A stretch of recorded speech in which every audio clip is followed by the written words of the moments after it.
Olá, meus amigos do YouTube, vamos analisar as críticas que foram feitas à tradução do Novo Mundo. Vamos conferir se a pessoa que fez a crítica realmente tem base para fazê-la. Esse vídeo vai ser interessante, porque nós vamos acertar 3 coelhos com uma cajadada só. O primeiro é o próprio autor da crítica. E o segundo e o terceiro são os professores que eu os chamarei carinhosamente de Popote e Sapão, devido a todas essas políticas do YouTube. Então, vamos ao vídeo. Atos, capítulo 6, versículo 1. Ele diz que não tem o verbo falar. Aí ele diz assim, não tem lalê. Só que não existe lexicalmente lalê. Existe lalei, que na pronúncia erasmiana sim se lê lalê. Só que o problema é que aí ele está no presente subjuntivo ativo, terceira pessoa singular. Ou seja, não tem nada a ver com o versículo. Então você errou também isso aí. Não é assim que se analisa uma tradução. Não tem o verbo falar, não tem, mas está contido na ideia da palavra em grego. Um exemplo na Strong's Concordance. A palavra que ele está implicando aí é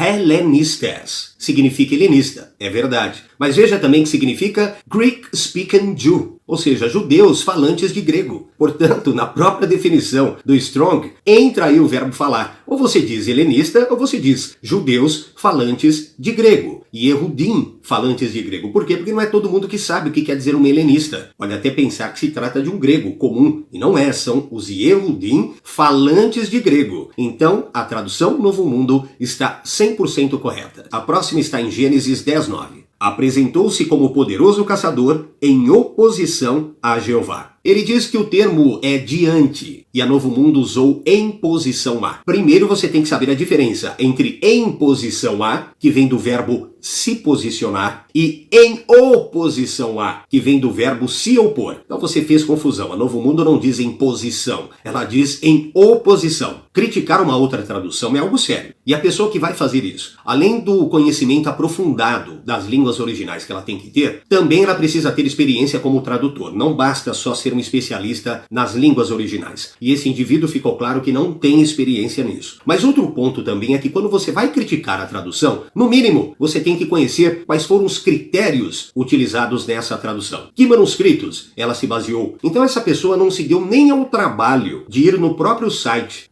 da Sociedade Torre de Vigia para conferir por que ela fez essa tradução. Nimrod foi o fundador e rei do primeiro império a existir depois do dilúvio. Ele se distinguiu como poderoso caçador diante de, em sentido desfavorável, hebraico, lifneh, contra ou em oposição a. Compare isso com Números 16:2, 1 Crônicas 14:8, 2 Crônicas 14:10. Embora nesse caso alguns peritos atribuam um sentido favorável à preposição hebraica que significa diante de, ela admite que tem alguns que pensam de forma favorável. Os Targums judaicos, os escritos do historiador Josefo e também o contexto do capítulo 10 de Gênesis sugerem que Nimrod era poderoso caçador em desafio a Jeová. Então o Comitê de Tradução do Novo Mundo tem base para considerar essa expressão como desfavorável. Eu também vou dar um reforço citando um comentário de um verdadeiro Yehudi. Ele também concorda que aí deve ser entendido no sentido desfavorável. O comentário é do Delitze. O Delitze, ele diz o seguinte: Nimrod era poderoso na caça, e isso em oposição a Jeová. Na Septuaginta está enantion kurion, não diante de Jeová, num sentido favorável. Não negamos que existe essa possibilidade. Porém, você não pode dizer que a Novo Mundo está errada. Até porque, pessoal, se formos falar de fidelidade ao idioma hebraico, a preposição aí significa na face, em uma face de. Êxodo 31:17. É um sinal entre mim e os filhos de Israel, por tempo indefinido. Aí o autor da crítica diz, usam tempo indefinido no lugar de sempre. Embora sempre seja uma tradução possível, a palavra hebraica verdadeiramente não significa sempre. Na verdade, ela significa mesmo tempo indefinido. É um tempo longe da vista, que você não pode ver o seu término, o seu fim. E essa palavra tanto pode indicar um tempo que é indeterminado, mas que terá um fim, como também, pelo próprio contexto, pode indicar que é um tempo que é indeterminado, indefinido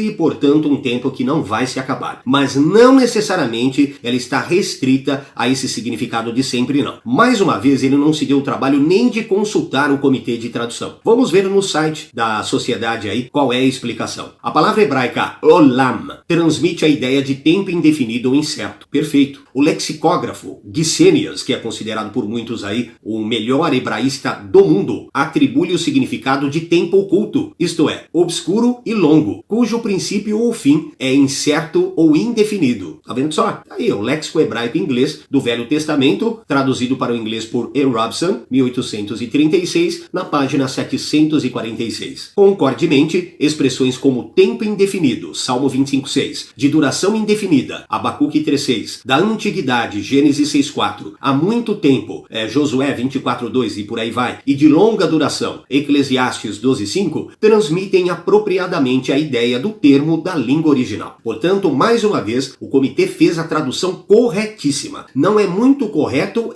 traduzir por sempre. O seu significado realmente é de tempo indefinido. Vamos ver agora Deuteronômio 9:23. E quando Jeová vos enviou de Cades Barneia, dizendo, subi e tomai posse da terra que certamente vos darei, então vos comportastes rebeldemente contra a ordem de Jeová vosso Deus, e não exercestes fé nele, e não escutastes a sua voz. Aí ele diz, ela usa exercestes. Fé. Não existe o verbo exercer no original. Mais uma vez, não entende absolutamente nada de tradução. É uma crítica cara inocente do jardim da infância. Pessoal, é como o substantivo grego pistes, que é fé. Ele tem o seu verbo, a sua forma verbal. Pisteua. Só que na língua brasileira, como você vai traduzir o verbo? Fidelizar não dá muito certo. Não vai casar. Não transmite exatamente o que o grego significa. Então, nesses casos, o que nós fazemos que é perfeitamente aceitável em tradução? Usamos um verbo auxiliar mais o substantivo, que está ligado a esse verbo. No caso, por exemplo, pisteua, ter fé, exercer fé, como fez a Novo Mundo, ou como eu traduzo, depositar fé. O mesmo ocorre com o hebraico. Veja uma das definições do Strong para esse verbo. Ser fiel. Tanto faz ser fiel, depositar fé, exercer fé. Portanto, a Novo Mundo está correta. Agora, no caso, ele teria que criticar o Strong. Ele vai dizer, mas não tem o verbo ser. Não tem, está errado. Não, não é assim que se faz tradução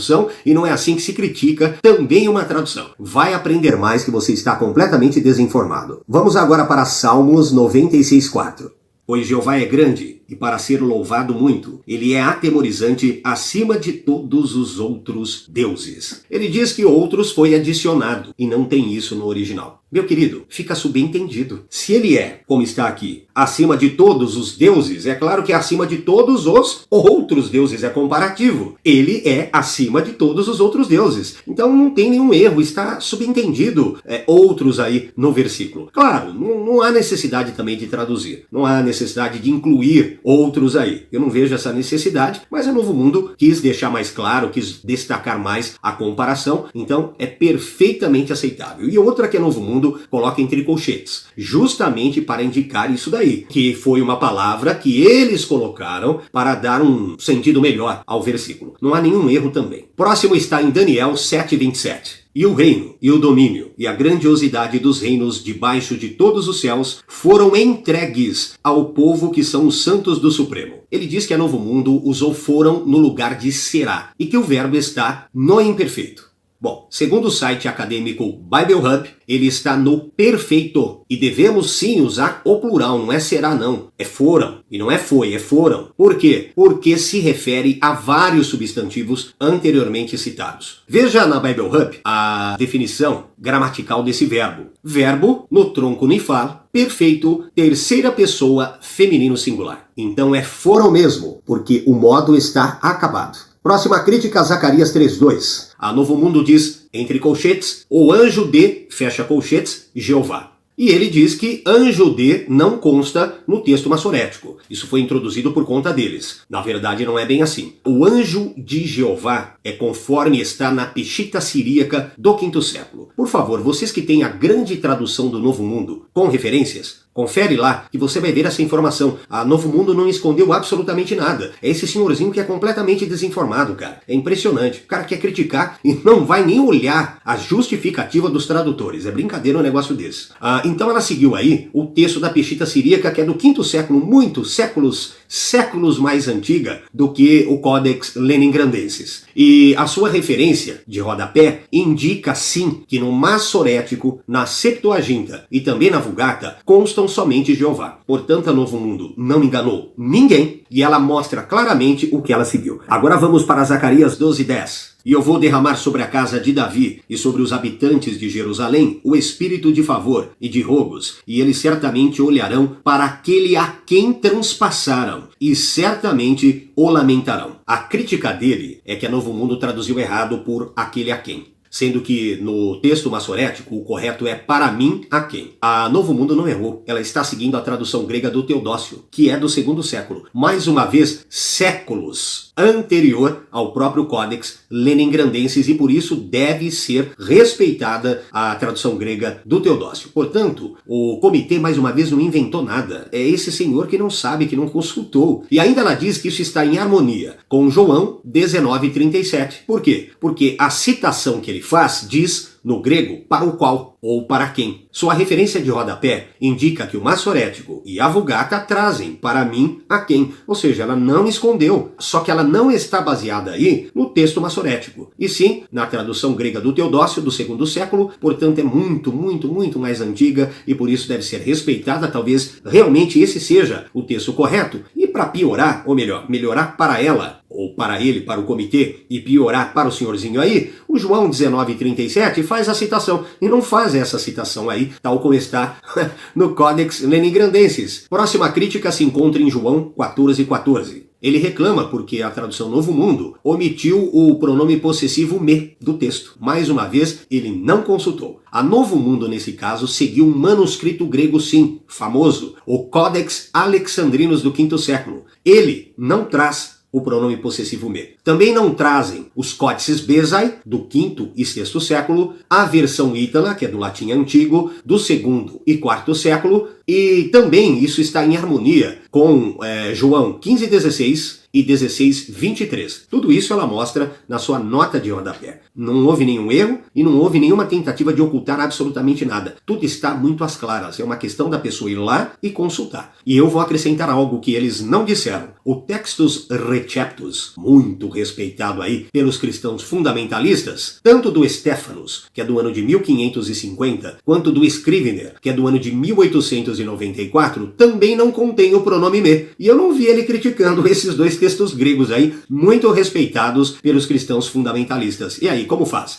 Aproveita também para criticar a Almeida Corrigida e Fiel, que você gosta tanto, porque ela se baseou no texto do Scrivener, e ela também não contém o pronome possessivo me. Vejam que não é só a Novo Mundo que faz isso. Porém, a crítica é sempre sobre ela. Por quê? Porque são tendenciosos. Eles querem porque querem criticá-la de qualquer maneira. Portanto, mais uma vez, a tradução Novo Mundo está completamente justificada. Vamos agora para João 17:3. Ele diz que o verbo é conhecer intimamente, e a Novo Mundo traduziu por absorver conhecimento. Vocês sabem por quê o comitê de tradução traduziu dessa maneira o verbo e não como meramente conhecer? Porque esse é o verbo gnoskosin, e ele está no presente subjuntivo ativo. E o que o presente subjuntivo transmite no grego? Sempre continuidade. Se fosse auristo subjuntivo, não. E, nesse caso, a Novo Mundo quis transmitir essa continuidade. E como que ela destacou isso? Com um verbo auxiliar mais o substantivo que vem do verbo. Ou seja, absorver conhecimento, algo que dá a ideia de continuidade. O que mostra que esse pessoal, o comitê de tradução, teve uma sensibilidade muito grande para o tempo verbal do grego. Está de parabéns a Novo Mundo. Vamos agora para Atos 2:42, 2:46, 1 Coríntios 10:4. Ele diz que a Novo Mundo traduziu como tomar a refeição,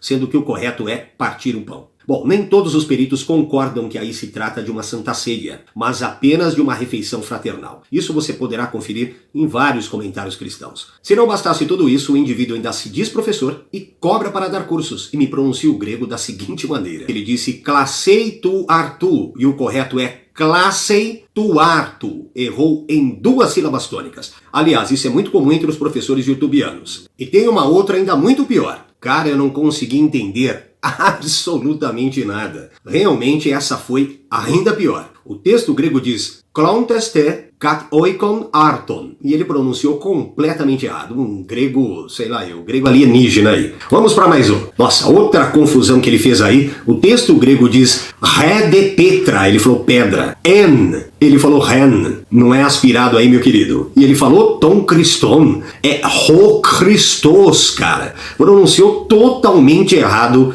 o texto aí que ele está usando, o Textus Receptus aí. Então, quer dizer, não sabe nem pronunciar o grego, não sabe ler grego, não entende nada de tradução e quer criticar a tradução do Novo Mundo. tenha santa paciência. Vai estudar. Então agora você já sabe qual é o nível dele, já pode também definir quais são os níveis dos outros professores de grego, o Popote e o Sapão, que indicaram em vídeo esse camarada, incentivando você a fazer curso com ele, a gastar o seu precioso dinheirinho. Graça para vocês e Shalom.